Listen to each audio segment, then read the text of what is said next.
देखिए, जिस तरह से हमारी बॉडी से स्वेटिंग होती है, पसीना आता है, मुँह से थूक बनता है, उसी तरह वजाइना की भी सिक्रीशंस होती हैं। अगर ये क्लियर वाटरी डिस्चार्ज है या मिल्की वाइट डिस्चार्ज है जिसके अंदर कोई स्मेल नहीं है, साथ आपको खारिश नहीं हो रही, तो ये नॉर्मल डिस्चार्ज है। हाँ, अलबत्ता इसका कलर चेंज हो जाए,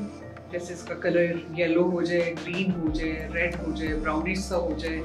या आपको लगे कि ये थिक कर्डी वाइट यानी दही की फुटकड़ियों की तरह या चूने की तरह का डिस्चार्ज आना शुरू हो जाए,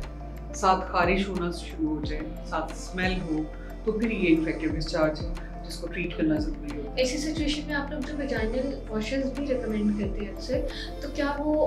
खुद भी वो लेकर नॉर्मली यूज़ कर सकता है या आप किसी स्पेसिफिक टेस्ट के बाद भी रिकमेंड करते हैं? देखिए, क्योंकि डिस्चार्जेस डिफरेंट टाइप के होते हैं ना, कुछ इन्फेक्शंस फंगल इन्फेक्शंस होते हैं, कुछ बैक्टीरियल इन्फेक्शंस होते हैं, और बैक्टीरियल इन्फेक्शंस के भी मुख्तलिफ टाइप्स हैं। तो जब भी आपको इन्फेक्शन हो तो आपको चाहिए कि आप किसी मुस्तरद गायनेकोलॉजिस्ट के पास जाके अपना एग्जामिनेशन कराएं ताकि उसके मुताबिक ट्रीट किया जाए। अगर सेल्फ मेडिकेशन करेंगे, जी मैंने सुना है कि फ़लाँ वेजाइनल वॉश जो है वो अच्छा है, फ़लाँ मलमल वॉश अच्छा है, खुद ही से यूज़ करें, तो बाज़ वक़्त आपकी स्किन के साथ मैच भी नहीं करते, बल्कि उसके अंदर मौजूद कुछ चीज़ें जो होते हैं, कुछ केमिकल्स आपकी स्किन के साथ रिएक्ट करते हैं। और मैंने देखा कि मेरे पास रूटीन प्रैक्टिस में